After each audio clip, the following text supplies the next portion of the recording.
그래서 하나님께서 우리에게 주시는 말씀 고린도후서 9장 10절에서 15절 말씀을 저와 여러분이 한 절씩 교독하도록 하겠습니다. 9장 10절에서 15절 말씀입니다. 심는 사람에게 심을 씨와 먹을 양식을 공급하여 주시는 하나님께서 여러분에게도 씨를 마련하여 주시고 그것을 여러 갑절로 늘려주시고 여러분의 의의 열매를 증가시켜 주실 것입니다. 하나님께서 여러분을 모든 일에 부요하게 하심으로 여러분이 후하게 헌금하게 될 것입니다. 우리가 여러분의 헌금을 전달하면 많은 사람이 하나님께 감사를 드리게 될 것입니다. 여러분이 수행하는 이 봉사의 일은 성도들의 궁핍을 채워줄 뿐만 아니라 많은 사람들로 하여금 하나님께 감사를 넘치게 드리게 할 것입니다. 여러분의 이 봉사의 결과로 그들은 하나님께 영광을 돌릴 것입니다. 그것은 여러분이 하나님께 순종하여 그리스도의 복음을 고백하고 또 그들과 모든 다른 사람에게 너그럽게 도움을 보낸다는 사실이 입증되었기 때문입니다. 같이 읽겠습니다.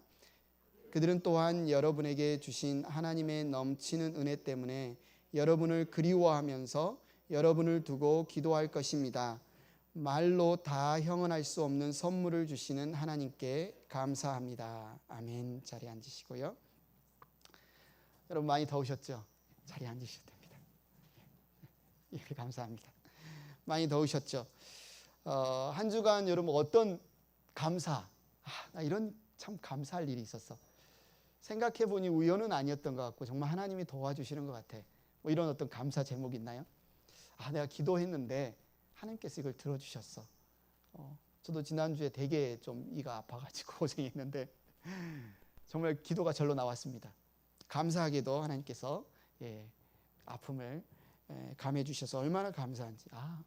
정말 또 매주에 하나님의 살아계심을 우리가 이렇게 볼 수 있는 것이 얼마나 감사한지 모르겠어요. 우리가 지금 이제 고린도후서 말씀을 읽고 있는데 지난주에 우리가 읽었던 말씀 중 특히 고린도후서 8장과 9장의 말씀이 이제 헌금에 관한 내용이죠. 헌금 중에서도 특히 어려운 형편에 있는 형제 자매들을 돕는 헌금을 연보라고 하는데요. 가난한 사람을 돕다라는 뜻인데 그 헌금에 관한 말씀을 묵상했습니다. 아마 여러분들이 이제 신앙생활을 하면서 또는 이제 여러분이 처음 신앙생활을 시작하려고 하면서 헌금에 관한 여러 가지 질문들이 있었을 거예요. 특히 신자든지 불신자든지 헌금에 관한 올바른 이해도 있는가 하면 때로는 오해도 있는 것 같아요. 어떤 사람은 이런 소리도 해요. 야, 우리가 회사에 다니면 돈 받고 다니는데 교회에 다니면 돈 내고 다니냐? 우스갯소리지만 어떤 사람들이 헌금을 회비인가? 아니면 세금인가? 내가 뭔가를 이렇게 받으면 그것의 대가로 지불하는 어떤 페이하는 건가? 뭐 이렇게 오해하는 경우도 있습니다. 우리는 하나님의 백성으로서 신앙생활하면서 이 헌금, 연보, 봉헌, 뭐 예물 여러 가지 의미로 쓰이는 이 헌금이 과연 성경에서 뭐라고 하는가? 또 이 성경이 그러면 교회에서는 어떤 용도로 쓰이는가? 또 이것을 우리가 드릴 때는 어떤 자세, 어떤 마음으로 드려야 하는가? 우리가 한번 살펴보도록 하겠습니다. 우리가 이 자리에 지금 앉아서 내가 하나님 믿습니다. 내가 하나님의 백성입니다. 하나님 우리 아버지입니다. 라고 만약에 내가 고백한다는 것은 어떤 의미냐면 하나님이 나를 만들어 주셨어요.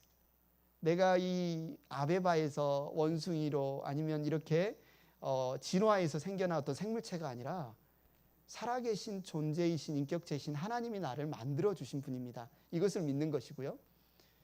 하나님이 우리를 만들어 주신 분일 뿐만 아니라 우리 아버지신데 우리 아버지는 우리가 우리의 자녀들의 필요를 다 공급하고 채우는 것처럼 내가 지금 누리고 있는 이 몸, 물질, 이 건강, 직업 모든 것들을 다 공급하여 주시는 분이십니다. 이것을 인정하고 믿는 사람들이 우리예요. 그래서 특별히 오늘은 물질에 대해서, 재물에 대해서 우리가 가진 모든 재물은 하나님이 주신 것입니다. 이것이 우리의 신앙 고백입니다. 다윗이 정말 하나님께 너무너무 감사하는 마음으로 하나님의 성전을 짓고 싶었어요. 그래서 성전을 지으려고 예물을 드리면서 이런 고백을 합니다. 역대상 29장 14절인데요. 우리 한 목소리로 한번 읽어볼까요? 시작. 제가 무엇이며 저의 백성이 무엇이기에 우리가 이렇듯이 기쁜 마음으로 바칠 힘을 주셨습니까?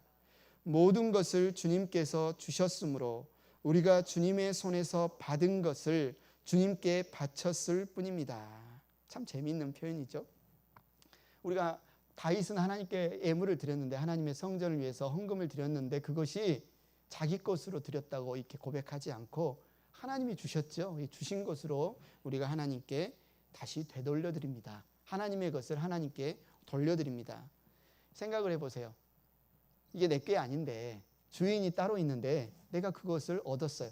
그래서 그 주인이 누구인 줄 알고 주인께 돌려줬으면 그게 나에게 자랑거리가 될까요? 진짜 잘했네. 어떻게 그런 놀라운 일을 할 수 있어? 이럴 수 있을까요? 주인의 것을 주인의 것에 돌려줬는데, 조금 더 나가서 주인의 것을 다 돌려주지 않고 90%를 돌려줬어요. 야, 더 많이 돌려줬다고 이 사람이 칭찬받을 만할까요?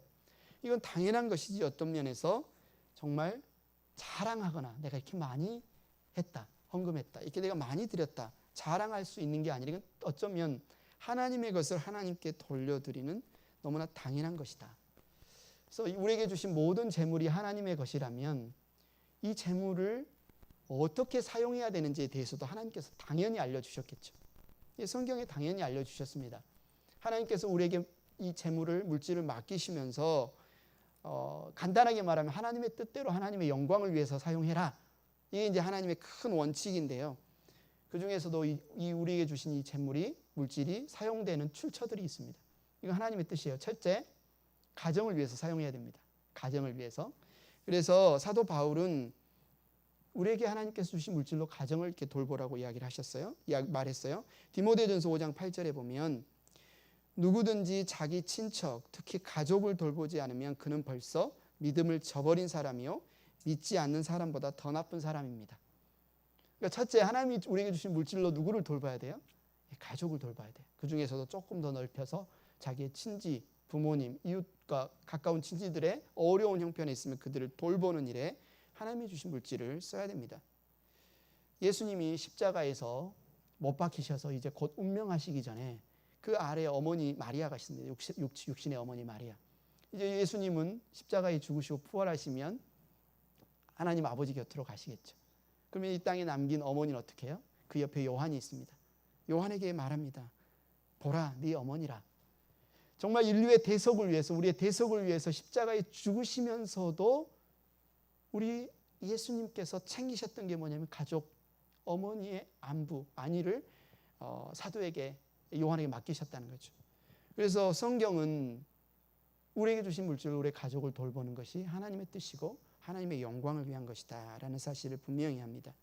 둘째, 하나님 우리에게 주신 이 재물은, 물질은 이웃을 위해 사용해야 됩니다. 예수님께서 복음서에 보면 불의한 청지기에 관한 비유를 들려주시죠. 그러면서 뭐라고 명령하시냐면 불의한 재물로 친구를 사귀어라.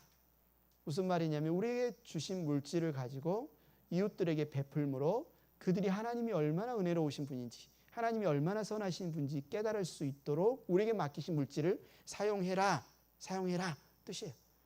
그러니까 우리 가족을 위해서 써야 되고 또 우리의 이웃을 위해서도 써야 됩니다. 셋째, 하나님이 맡기신 우리의 재물은 나라, 국가를 위해서 써야 돼요. 로마서 13장 7절에 이렇게 말합니다. 여러분은 모든 사람에게 의무를 다하십시오. 조세를 바쳐야 할 일에는 조세를 바치고 관세를 바쳐야 할 이에게는 관세를 바치고 두려워해야 할 이는 두려워하고 존경해야 할 이는 존경하십시오. 그러니까 하나님께서 우리에게 주신 물질을 가지고 세금 내야 돼요. 세금 내야 됩니다. 또 복지 정책을 위해서 뭔가 이렇게 도네이션 하거나 이런 부분에 참여해야 됩니다. 납세 의무를 다 해야 돼. 이게 하나님의 뜻이에요. 그러니까 하나님이 주신 물질로 국가의 운영을 위해서 우리의 의무를 다하는 것, 이게 하나님이 주신 어떤 물질에 대한 사용의 뜻입니다. 가정과 이웃과 국가. 또 하나가 이제 교회에 내는 헌금. 이것이 바로 하나님이 우리에게 주신 물질을 올바로 사용하는 방법 중에 또 하나죠. 오순절 날 성령 하나님께서 임하시고 기도하고 있던 120명의 제자들에게 임하시고 그때부터 뭐가 생겨났어요? 신약 교회가 생겨납니다. 예루살렘 교회가 생겨났어요. 사도행전 2장 44절 45절에 보면 그 예루살렘 교회가 생겨나면서 그곳에 많은 필요들이 생겼습니다.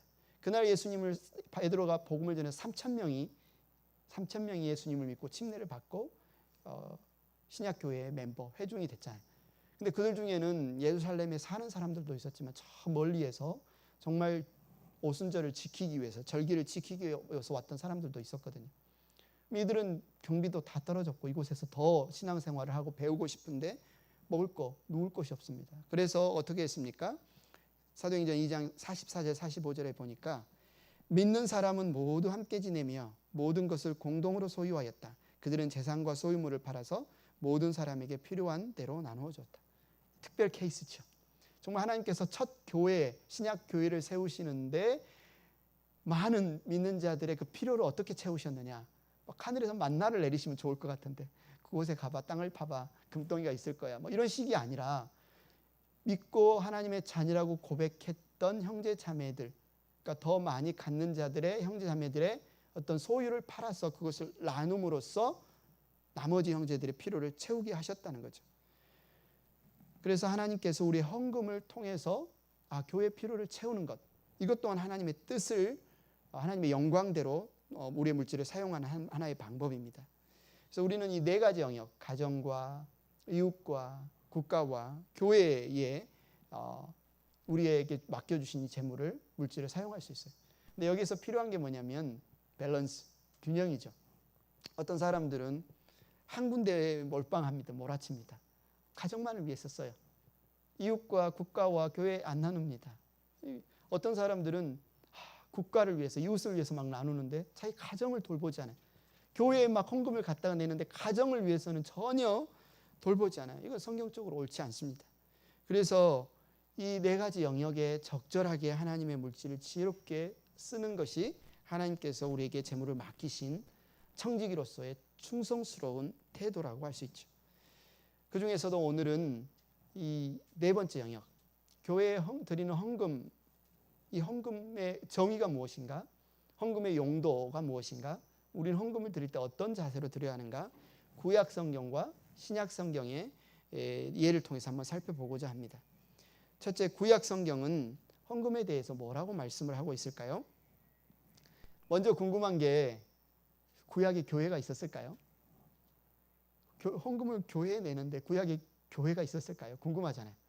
분명히 오순절날 성령이 임해서 예루살렘 교회가 처음으로 생겼다고 하는데 그럼 구약의 교회는 뭐지? 사도행전 7장 38절에 스데반 집사님 설교하는 장면에 이런 표현들이 있습니다. 개역 개정 성경에서는 먼저 읽어보면 시내산에서 말하던 그 천사와 우리 조상들과 함께 광야 교회에 있었고 또 살아있는 말씀을 받아 우리에게 주던 자가 이 사람이라. 모세에 대해서 설명하면서 광야 교회라는 표현이 있어요. 한마디로 구약의 교회는 이스라엘 백성, 하나님이 선택하셔서 자신의 백성을 삼으신 이스라엘 백성 전체를 한 교회로 이렇게 생각합니다. 그래서 구약의 이스라엘 백성은 전체의 하나님의 교회. 그래서 여러분 이제 요한계시록을 보면요, 하늘나라에서 하나님을 예배하는 모든 교회의 대표로 24장로가 나옵니다. 왜 24장로일까요? 구약의 12지파와 신약의 12사도. 그러니까 구약교회와 신약교회를 대표하는 24장로가 하나님께 예배하는 장면이 나와요. 그래서 구약의 교회 12지파를 중심으로 하는 이스라엘 백성이 하나님의 교회였다고 볼 수 있습니다. 차이점이 있죠. 구약의 교회는 국가교회였어요.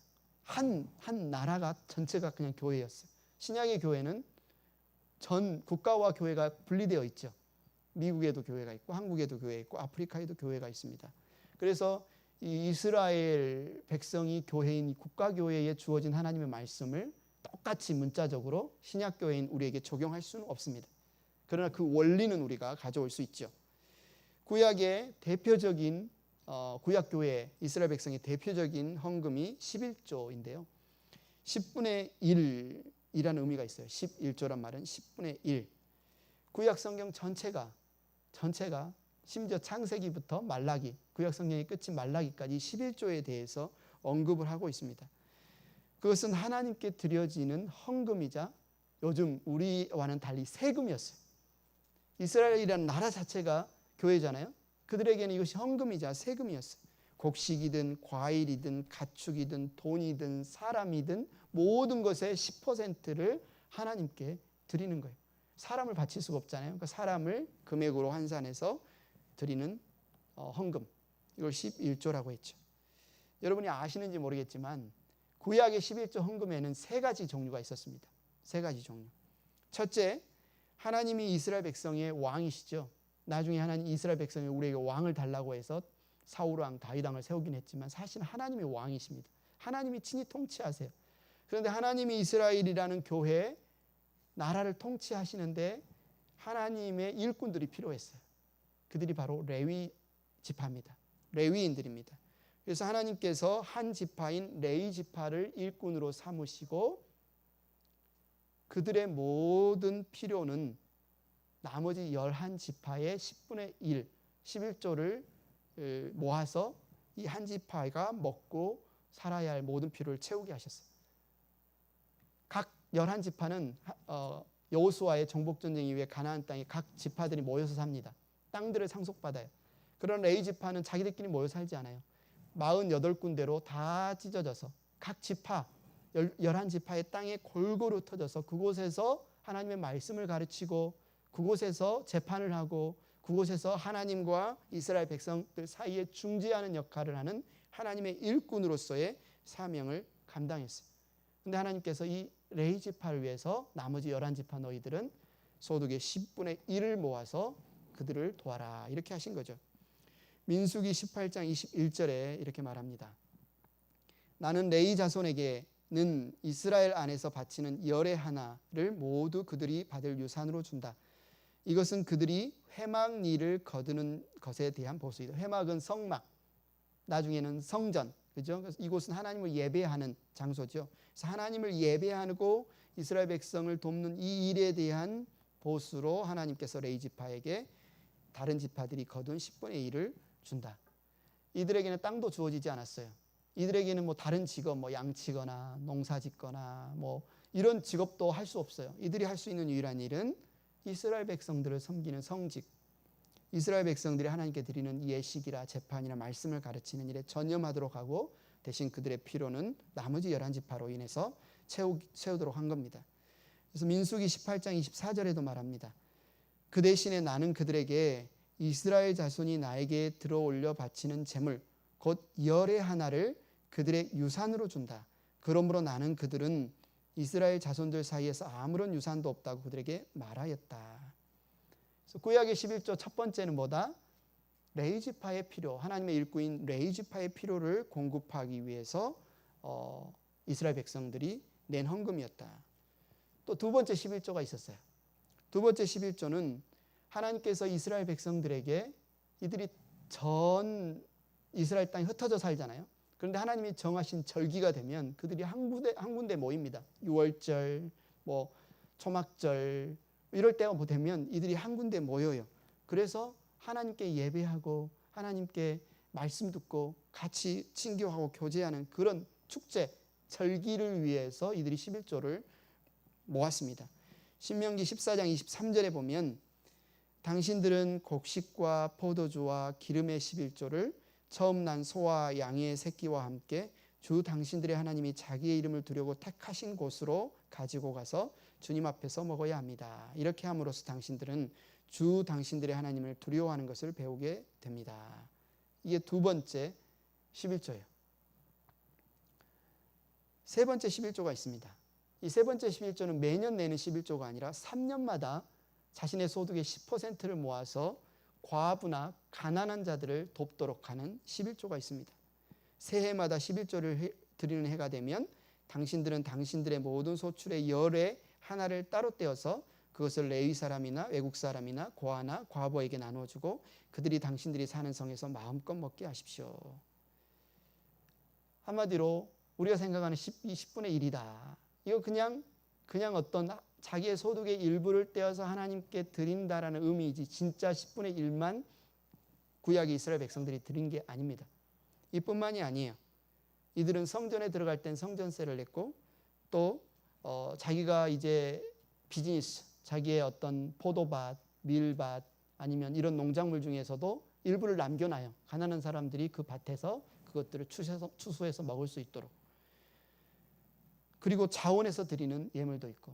그러니까 우리가 생각할 때 구약 백성들은 10분의 1을 드렸다가 아니라 구약은 각양각색의 헌금이 있었고, 그것은 첫째 용도가 일꾼들을 필요를 채우는 데 있어서, 두 번째 용도가 이 예식, 하나님께 모여서 함께 절기 예배로 하나님께 드리는 그 예식을 위해서, 세 번째가 구제를 위해서, 주변에 있는 필요한 과부나 고아들이나 가난한 자들을 돕기 위해서 사용되었구나. 우리가 이 사실을 이제 알 수 있습니다. 그러면 구약의 11조를 통해서 우리가 배울 수 있는 원리는 무엇일까? 어쩌면 구약은 어떤 면에서는 이 세금의 성격도 있다고 그랬잖아요. 이것은 해도 되고 안 해도 되는 게 아니었어요. 구약의 이스라엘 백성.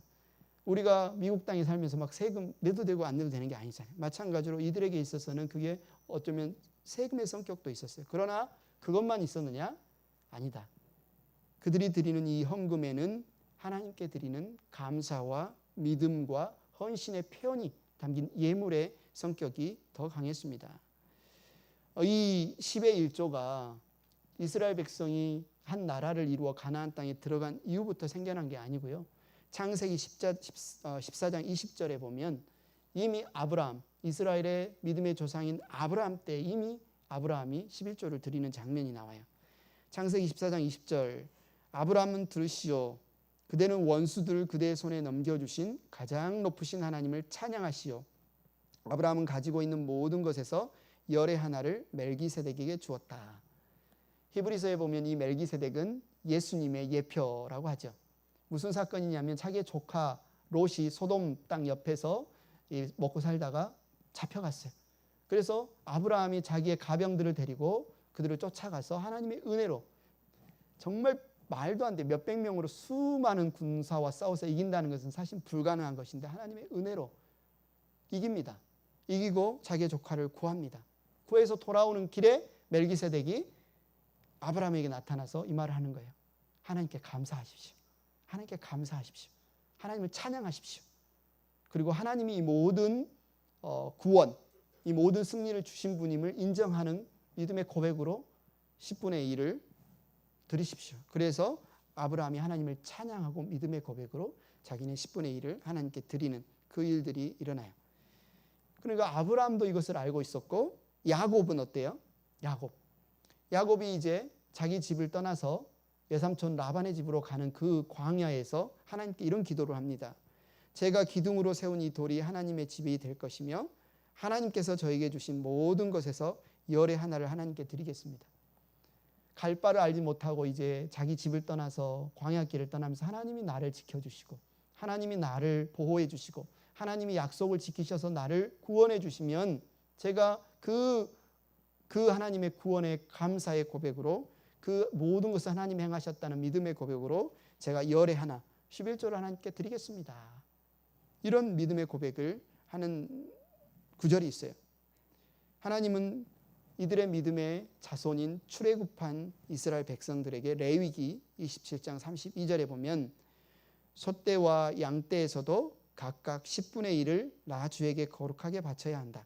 목자의 지팡이 밑으로 짐승을 지나가게 하여 10번째 나는 것은 바쳐야 한다. 이렇게 이제 11조가 이스라엘 국가적인 어떤 하나의 말씀, 율법으로 법으로 정해지죠. 그래서 구약의 이스라엘 백성들에게는 11조가 세금으로서의 강제성도 있지만 그런 성격만 있었던 것이 아니라 분명히 하나님께 감사와 믿음과 헌신의 고백으로 드리는 믿음의 표현의 고백도 있었다. 그럼 구약의 이스라엘 백성은 이 헌금을 드리는 자세가 어떠했을까? 그들은 분명히 소득의 11조라고 했지만 11조가 3개라고 그랬잖아요. 계산해보면 한 25%가 됩니다. 그들은 소득의 일정 부분을 하나님께 드렸어요. 또 그들은 이 11조를 드릴 때 구약의 말씀에 보면 막 눈먼 거, 다리 다친 거, 막 대충대충 하나님을 멸시하고 만홀히 그래 드리지 않고 정말 경외함으로, 이거는 제사장이 갖다 주는 것도 아니고 사람에게, 레위인에게 가져다 주는 것도 아니고 이건 하나님께 드리는 것이다 라는 사실을 알고 그들은 하나님을 경외함으로 드려야 했어요. 셋째, 구약 이스라엘 백성은 하나님께 드리는 이 헌금을 정말 하나님을 사랑하는 마음으로 드려야 했어요. 물론 그렇지 못한 경우도 많이 있었죠. 예수님 당시에 바리새인들을 보면 바리새인들이 얼마나 이 11조를 철저히 했는지 몰라요.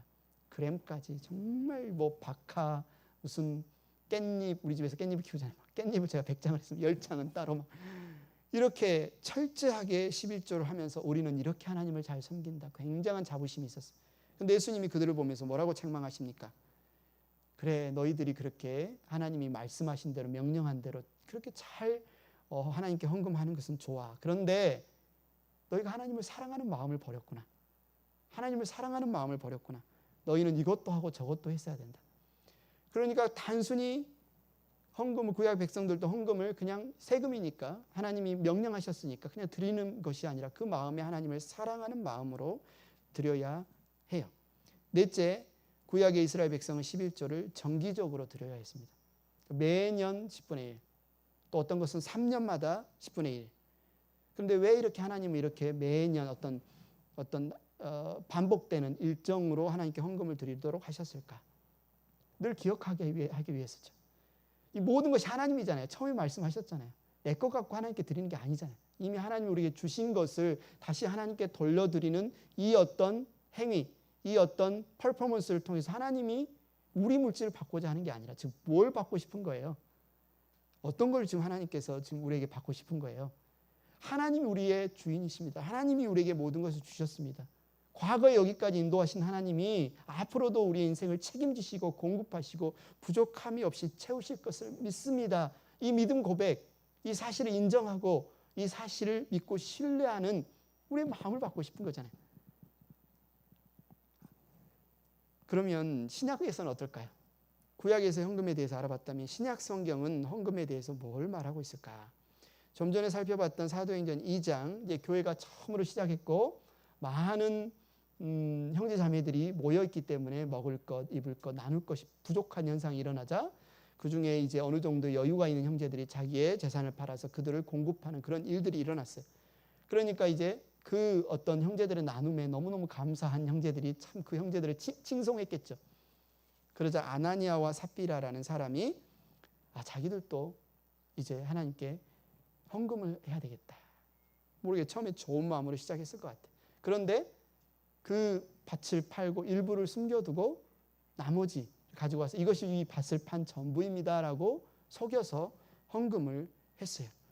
그래서 이에 대해서 베드로가 이렇게 말합니다. 아나니아는 들으시오. 어찌하여 그대의 마음이 사탄에게 홀려서 그대가 성령을 속이고 땅값의 얼마를 몰래 떼어놓았소. 그 땅은 팔리기 전에도 그대의 것이 아니었소. 또 팔린 뒤에도 그대 마음대로 할 수 있는 것이었소. 그러니까 이것은 뭐 당신이 속일 필요가 없다. 절반만 내고 싶으면 절반만, 전부를 하고 싶으면 전부 안 해도 이건 하나님께서 당신에게 주신 그 마음 자원함으로 하면 되는데 왜 속였냐 이거죠. 어찌하여 이런 일들을 할 마음을 먹었어. 그대는 사람을 속인 것이 아니라 하나님을 속인 것이요. 아나니아와 삽비라의 치명적인 실수는 자기들이 헌금을 낼 때 이게 사람에게 낸다고 생각했던 것 같아요. 그래서 베드로만 모르면, 이 재정을 담당하는 집사님들만 모르면 사람들이 그렇게 알아줄 거라고 생각한 것 같아요. 근데 베드로는 헌금이, 우리가 하나님께 드리는 헌금이 사람에게 드리는 게 아니다. 이거는 하나님께 드리는 것이다. 하나님께 드리는 것이다. 그래서 우리가 헌금을 할 때 기억해야 되는 것은 하나님께 드리는 것이구나. 이 사실을 기억해야 된다는 거죠. 사도 바울도 선교 사역을 할 때 특별히 우리 고린도후서에 보면 마케도니아 지역의 교회들이 가난한 중에도 힘든 중에도 자기를 서포트한 어떤 그런 이야기들을 앞에서 하거든요. 고린도후서에. 그 교회, 마케도니아에 있는 교회 중에 하나가 빌립보 교회죠. 귀신 들린 여종과 루디아와 감옥의 간수들이 회심하면서 만들어진 교회가 빌립보 교회인데, 빌립보 교회가 바울을 특별히 서포트를 많이 했어요. 선교 후원금을 통해서. 그래서 바울이 이렇게 이야기합니다. 나는 모든 것을 받아서 풍족하게 지내고 있습니다. 나는 여러분이 보내준 것을 에바브로디도로부터 받아서 풍족합니다. 그것은 아름다운 향기이며 하나님께서 기쁘게 받으시는 재물입니다. 이렇게 이야기를 해요. 그러니까 교회가 바울에게 헌금한 헌금이 사람과 사람 사이에 주고받은 어떤 재물, 물질에서 그치는 것이 아니라 이거는 하나님께 향기로 올려지는 재물이고 또 하나님께서 기쁘게 받으시는 재물이다. 이렇게 표현을 하고 있어요. 헌금은 회비다? 아니다. 헌금은 세금이다? 아니다. 헌금은 하나님께 올려드리는 아름다운 향기이며 하나님께서 기쁘게 받으시는 제물이다. 구약에서 헌금은 일꾼들은 레위인들의 필요를 채우기 위해서, 또 예배, 절기에 필요한 재정을 모으기 위해서, 또 가난한 과부와 고아들, 가난한 이들을 돕기 위해서 이 구약의 헌금이 쓰였다고 했어요. 그럼 신약의 헌금은 어떨까요? 신약의 헌금의 용도도 똑같습니다. 사도행전 4장 34절 35절에 보면 신약의 헌금도 구제하는 데 쓰였어요. 그들 가운데서 가난한 사람이 한 사람도 없었다. 땅이나 집을 가진 사람들은 그것을 팔아서 그 판돈을 가져다가 사도들의 발 앞에 놓았고 사도들은 각 사람에게 필요에 따라 나누어 주었다. 그러니까 신약교회도 모아진 헌금을 통해서, 드린 헌금을 통해서 가난한 이들을 도왔어요. 그러면 가난하다고 무조건 도왔을까? 아닙니다. 신약교회의 원칙이 있었어요. 어떤 가난한 형제가 있는데 그 가난한 형제의 가족이 있어서 그들을 도울 수 있으면 그들은 그 가족으로부터 돕게 했어요. 아까 읽었던 말씀 있죠. 자기 가족을 돕지 않는 믿음의 형제는 진짜 믿음의 형제가 아니다.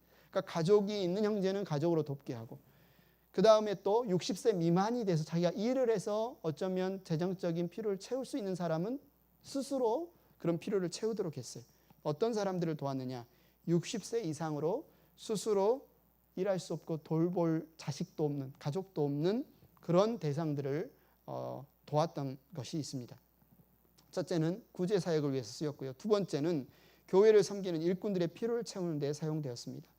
디모데전서 5장 18절에 보면 사도 바울이 이렇게 이야기하죠. 성경에 이르기를 타작마당에서 나달을 밟아 떠는 소의 입에 망을 씌우지 말라 하였고 일꾼이 자기 싹을 받는 것이 마땅하다 하였습니다. 그러니까 구약의 레위인들이 11지파의 10분의 1을 통해서 그들의 필요를 공급하도록 하신 것처럼 하나님께서도 신약에서도, 신약의 일꾼들도 교회의 헌금을 통해서 그들의 필요를 채우도록 한 거죠. 고린도전서 9장 13절 14절에도 이렇게 이야기합니다. 성전에서 일하는 사람은 성전에서 나는 것을 먹고 제단을 맡아보는 사람은 제단 재물을 나누어 가진다는 것을 여러분은 알지 못합니까? 이와 같이 주님께서도 복음을 전하는 사람들에게는 복음을 전하는 일로 살아가라고 지시하셨습니다. 그러니까 우리가 드리는 이 헌금, 여러 가지 목록이 있죠. 선교 헌금, 구제 헌금, 11조, 감사헌금, 이 목록들이 구제를 위해서, 또 일꾼들의 어떤 필요를 위해서, 또 교회의 어떤 사역들을 위해서 이게 쓰임 받는 게 구약과 신약이 거의 동일합니다. 그러면 이제 오늘 본문 말씀을 중심으로 우리가 이제 헌금을 어떤 자세로 드려야 될까? 우리가 헌금을 어떤 자세로 드려야 될까? 처음에도 말했습니다. 우리는 하나님을 믿는 사람들입니다. 우리가 하나님을 믿는다는 뜻은 무슨 뜻일까요? 내 생각보다 하나님의 생각이, 내 뜻보다 하나님의 뜻이 맞다고 인정하고 그것을 선택하는 게 믿는 거죠. 내가 하나님을 믿습니다라고 하는데 내 계산대로, 내 방법대로, 내 주장대로 계속 한다면 이것은 하나님을 믿는 게 아니죠. 하나님께서 오늘 10절 말씀에 이렇게 말씀을 합니다. 심는 사람에게 심을 씨와 먹을 양식을 공급하여 주시는 하나님께서 여러분에게도 씨를 마련하여 주시고 그것을 여러 갑절로 늘려주시고 여러분의 의의 열매를 증가시켜 주실 겁니다. 재미있는 표현이죠. 다윗도 그런 고백을 했어요. 제가 하나님께 성전을 드리기 위해서 예물을 드리는데 이거는 제 걸 드리는 게 아니라 하나님께서 제게 주신 것을 다시 되돌려 드립니다. 이런 고백을 했는데 사도 바울이 뭐라고 합니까? 우리가 누구를 돕거나 우리가 하나님께 드리는 이 예물은 제 것을 떼어서 드리는 게 아니라 하나님께서 심는다는 말은 뭐예요? 누군가를 돕고자 하고 이제 헌금을 드리고자 하는 그 사람에게 심을 씨는 누군가를 돕기 위해 필요한 재정이고요. 먹을 양식은 뭐예요? 우리 가정을 돌보고죠. 내 필요를 채우는 이 두 가지를 다 누가 공급하여 주신다? 하나님이 공급하여 주신다. 이걸 믿기 때문에 우리는 헌금을 하는 겁니다. 이것을 믿기 때문에 우리는 헌금을 하는 거예요. 만약에 이걸 믿지 않는다면 내 거에 10분의 10분의 1을 내주면 나는 부족하잖아요. 10이 있어야 되는데 하나가 빠졌으니 9으로 어떻게 하지? 부족하잖아요. 믿지 못하면 헌금을 못합니다. 그래서 하나님께 헌금을 한다는 것은 그 가난한 이들을 돕는 구제든 교회에 드리는 감사헌금이든 우리가 무엇을 믿느냐? 하나님이 나를 통해서 다른 사람을 섬기게 하는 그 씨도 하나님이 주시는 것이고 내 필요도 하나님이 다 하셔서 무엇을 먹을까, 무엇을 입을까, 무엇을 마실까 염려하지 말고 내가 다 공급해 주겠다라고 하시는 그 약속을 믿기 때문에 우리는 헌금을 하는 거예요. 그 헌금을 한다는 게 얼마나 큰 믿음의 표현인지 아시겠습니까? 헌금을 한다는 게 얼마나 하나님이 살아계심을 인정하는 표현인지 아시겠습니까? 오늘 보면 11절에 말해요. 하나님께서 여러분을 모든 일에 부요하게 하심으로 여러분이 후하게 헌금을 하게 하실 겁니다. 될 겁니다. 우리가 여러분의 헌금을 전달하면 많은 사람이 하나님께 감사를 드리게 될 겁니다. 그러니까 우리에게 주신 물질이 다 우리 게 아니라는 거예요. 우리에게 주신 물질의 목록, 하나님이 쓰고자 하는 출처가 있어요. 어떤 물질은 심을 씨고요. 어떤 물질은 우리의 먹을 양식이에요. 근데 우리에게 주신 모든 양식, 우리의 먹을 양식으로 쓰면 이 하나님의 뜻대로, 하나님의 영광대로 쓰는 게 아니죠. 하나님께서 우리에게 청지기로 맡겨주신 대로 그 사람들의 필요에 따라 적절하게 나누어 줄 때 하나님께서 그 사람들을 통해서 하나님께 감사하게 된다. 우리를 통해서 그 사람들을 나눠줬는데 그 사람들은 누구에게 감사해요? 하나님께 감사해요. 그들의 믿음이 자라가는 거예요. 그들의 예배가 자라가는 거예요. 그들의 하나님께 돌리는 영광이 자라가는 거예요. 우리 걸로 줬다고 생각하면 안 됩니다. 우리 걸로 누구 도왔다고 생각하는 게 아니에요. 하나님께서 누구를 도우라고 우리에게 주신 거를 그냥 전달하는 거예요. 택배 기사입니다. 딜리버리 기사예요. 우리가 먹을 양식을 주신 것도 있지만 분명히 어떤 것은 누군가를 도우라고 우리를 딜리버리 기사로 사용하는 게 분명히 있습니다. 근데 그렇게 잘 사용하면 그 사람들이 하나님께서 우리의 필요를 채우시는구나. 아마 여러분도 누군가를 통해서 어떤 다른 딜리버리 기사를 통해서 그런 은혜를 경험했을 수 있어요. 우리가 서로 이렇게 하나님의 말씀에 순종하는 이들을 위해서 우리가 공급받는 거예요. 저도 공급받은 적 있습니다. 저도 예전에 정말 그 수술할 때 저를 이렇게 많은 우리 교회 성도님들이 도와주셨어요. 기억하고 있습니다. 오늘 보면 12절에 말합니다. 여러분이 수행하는 이 봉사의 일은 성도들의 궁핍을 채워줄 뿐만 아니라 많은 사람들로 하여금 하나님께 감사를 넘치게 할 것입니다. 계속 반복해서 하고 있죠. 그러니까 하나님께 은혜를 받았다는 사람은 거기서 멈추면 안 돼요. 하나님께 내게 은혜를 받았다. 그러면 그 은혜가 흘러가는 게 진짜 은혜예요. 은혜의 선순환이 일어나야 진짜 은혜예요. 하나님께 은혜 받았다고 하는 나한테 멈췄다? 좀 은혜를 하나님께 욕으로 돌려드리는 겁니다. 정말 하나님께서 내게 은혜를 베푸셨다면 그 은혜는 반드시 누군가에게 흘러가야 됩니다. 이런 은혜의 선순환을 통해서 나도 하나님께 감사하고 그도 하나님께 감사하고 나도 하나님이 나의 모든 필요를 채우시는 분임을 인정하고 그도 하나님이 모든 필요를 채우시는 분임을 인정하는 역사가 일어나는 거죠. 여러분 나무로 여러분 집에 이제 가구들이 만들어졌죠. 어떤 가구들을 자꾸 나무로 만든 가구를 쓰다 보면 나무가 닳아요. 그죠? 그런데 아깝다고 혹시 만지면 단다고 그 나무로 만든 가구나 어떤 물건을 안 쓰면 어떻게 됩니까? 거라지에 그냥 넣어놓고 어떤 창고에 넣어놓으면 어떻게 돼요? 아주 튼튼하고 새 것으로 잘 유지가 됩니까? 아니요. 좀 먹고 썩고 오히려 더 못 써요. 오히려 손때가 타는 것, 오히려 더 우리가 자주 이렇게 만지고 사용하는 게 더 오래 가는 것을 볼 수 있어요. 아무리 좋은 바이올린, 소리가 잘 나는 바이올린이라 하더라도 그냥 케이스에 넣어놓잖아요. 소리가 이상해집니다. 좋은 바이올린은 계속 해야 돼요. 좋은 가구는 계속 사용해야 됩니다. 하나님께서 우리에게 은사를 주셨어요. 하나님께서 우리에게 물질을 주셨어요. 하나님께서 우리에게 건강을 주셨어요. 이건 어떻게 하라고? 은혜의 선순환을 하라고 하나님께 주신 거예요. 달란트 비유 여러분 기억하시죠? 한 달란트 받은 그 종이 어떻게 했습니까? 잃어버릴까 봐 땅속에 숨겨놨다 그대로 돌려줬습니다. 하나님이 절대 잘했다고 칭찬하지 않습니다. 나눠야 됩니다. 오늘 본문 13절 14절 우리 다 같이 한번 읽어볼까요? 시작. 여러분의 이 봉사의 결과로 그들은 하나님께 영광을 돌릴 것입니다.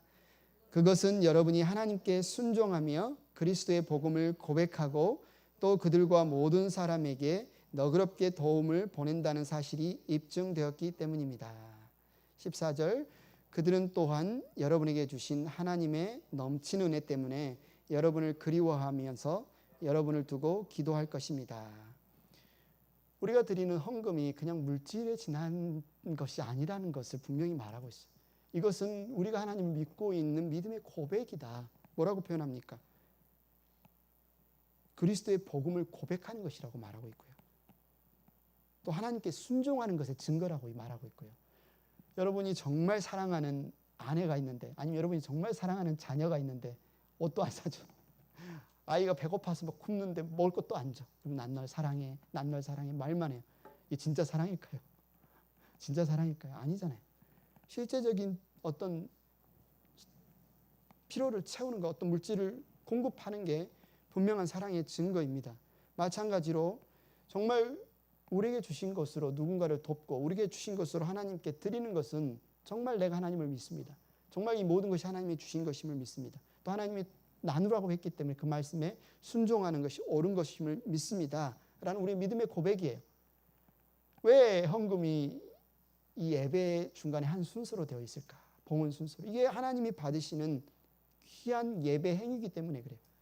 우리가 하나님을 찬양하는 것도 하나님이 기뻐 받으시는 예배이고 이 말씀 우리가 함께 나누는 것도 하나님이 기뻐 받으시는 예배이듯이 그리고 우리 형제 자매들과 함께 친교하는 것도 하나님이 기뻐 받으시는 예배이듯이 이 하나님께서 주신 것을 다시 하나님께 돌려드리는 이 헌금 행위는 그냥 물질을 얼마를 내고 얼마를 안 냈다 이런 문제가 아니라 정말 하나님께 드리는 예배 행위다. 오늘 본문 15절 말로 다 형언할 수 없는 선물을 주시는 하나님께 감사합니다. 이게 이제 우리의 믿음의 고백이어야 돼요. 하나님이 뭐라고 말씀하셨어요? 하나님이 자기 백성을 불러서 구원해서 나는 너희의 하나님이 되겠고 너희는 나의 백성이 될 것이다. 그런데 나는 너희 하나님이 되겠고라는 그 말의 의미는 뭐냐면 자신을 우리에게 그냥 주시겠다는 거예요.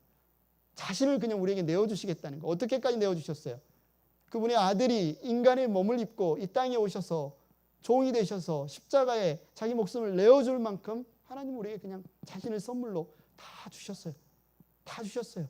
눈 멀고 귀 멀고 소망 없고 절망 가운데 있던 우리 애를 하나님께서 눈 뜨고 귀 열고 얼마나 이 세상이 아름답고 하나님이 우리를 향한 계획이 얼마나 감사한지를 깨닫고 이 시간에 찬양하고 우리의 미래가 전혀 두렵지 않은 하나님의 보호하심 안에 있다는 사실을 깨닫는 이 놀라운 은혜, 말로 다 형언할 수 없는 놀라운 선물을 우리에게 주셨습니다. 이 선물을 받은 사람 어떻게 해야 될까요? 이 꼭 담고 안 받은 척하고 숨어 있어야 될까요? 표현해야 되겠죠. 표현해야 됩니다. 감사함으로, 자원함으로 표현해야 돼요. 그 중에 하나가 찬양일 수 있습니다. 오늘 너무너무 감사했어요. 우리 기도했던 우리 임정학 지사님 오늘 찬양팀에 서서 찬양하는데 너무 감사했어요. 하나님께서 우리의 이 기도를 들어주신 게 너무 감사하고 다음 주에는 또 한국에서 하나님께서 보호하시고 인도해 주셨던 그 간증을 찬양 중간에 나누는 시간을 가지려고 합니다. 여러분 함께 기도해 주시고 다음 주에 우리 임정학 집사님 간증도 들으셨으면 좋겠는데요. 우리의 은혜를 드러내는 것, 찬양을 통해서 예배를 참여하는 것을 통해서 그 중에 하나가 우리에게 맡기신 이 물질을 헌금함을 통해서 또 나눔을 통해서 하나님이 찬양을 받으시는 겁니다. 하나님의 은혜가 드러나는 겁니다. 고린도 후서 9장 7절 같이 읽겠습니다. 시작. 하나님께서는 기쁜 마음으로 내는 사람을 사랑하십니다. 아내가 너무 아내를 사랑한다고 말해요. 그러면서 뭘 사주냐 막 다이아몬드를 사줘. 아내에게.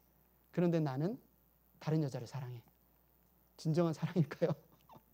진짜 다이아몬드 사주고 막 차도 막 엄청 좋은 차를 사줬는데 나는 다른 여자를 사랑해. 아무리 많은 헌금을 하나님께 갖다 드린다고 해도 내가 하나님을 사랑함으로 막 기쁨으로 자원함으로 드리는 게 아니라면 하나님 기뻐 받으시지 않는다. 하나님 좋아하시지 않는다는 의미가 없다는 겁니다. 하나님께 드리는 예물 중에 예수님 뭐라고 했습니까? 바리새인 부자가 내가 이렇게 많이 드렸습니다라는 헌금보다 과부의 두 렙돈이 얼마나 하나님께 기뻐 받으시는 예물인지 이미 말씀하셨잖아요. 여러분께서 이 헌금을 생각할 때 그냥 물질만 생각하지 마시고요. 이 예물이 하나님의 것이구나. 나의 생명도 하나님의 것이구나. 내게 모든 게 주시는 게 하나님의 은혜구나. 또 내게 주시는 분은 심을 씨도 주시고 먹을 양식도 주시는 분이구나. 나를 통해서 하나님의 이런 감사의 역사가 일어났으면 좋겠구나. 하나님의 은혜의 선순환이 일어났으면 좋겠구나. 그래서 헌금을 하셨으면 좋겠어요. 기뻐함으로 자원함으로 마케도니아 교회 형제자매들처럼 정말 나도 그 특권에 좀 참여하게 해주세요. 사도 바울이 여러분도 힘들지 않습니까? 아닙니다. 저도 예루살렘에 있는 형제들이 지금 힘들다고 하는데 참여하게 해주세요. 그들의 그 소문이 났다 그랬어요. 믿음의 소문이. 그것 때문에 그 소문을 듣고 고린도 교회 형제들도 주변에 있는 형제들도 다른 형제들을 돕는 일에 참여했다고 말하고 있습니다. 사랑하는 행복한 교회 가족 여러분, 헌금은 우리의 믿음의 표현이고요, 예배의 표현이고요, 헌신의 표현입니다. 내 마음과 목숨을 다해 하나님을 사랑합니다 라는 표현이고요, 내 몸을 내 이웃과 같이 사랑합니다 라는 고백의 확증입니다. 하나님이 얼마나 긍휼이 많으신 분이신지를 드러냅니다. 우리 교회가 나눔을 통해서, 헌금을 통해서 하나님이 얼마나 자비로우신 분이신지를 드러냅니다. 우리가 오늘 이 말씀을 통해서 여러분이 헌금에 대해서 오해가 좀 풀리셨으면 좋겠고, 헌금에 대해서 정말 올바른 마음을 가지고 하나님이 정말 사랑하시는, 기뻐 받으시는 그런 자녀로 우리가 설 수 있기를 원합니다. 이 시간에 우리가 함께 찬양 드리겠는데요, 하나님의 사랑을 사모하는 자, 하나님의 평안을 바라보는 자, 이 찬양 우리가 함께 드리면서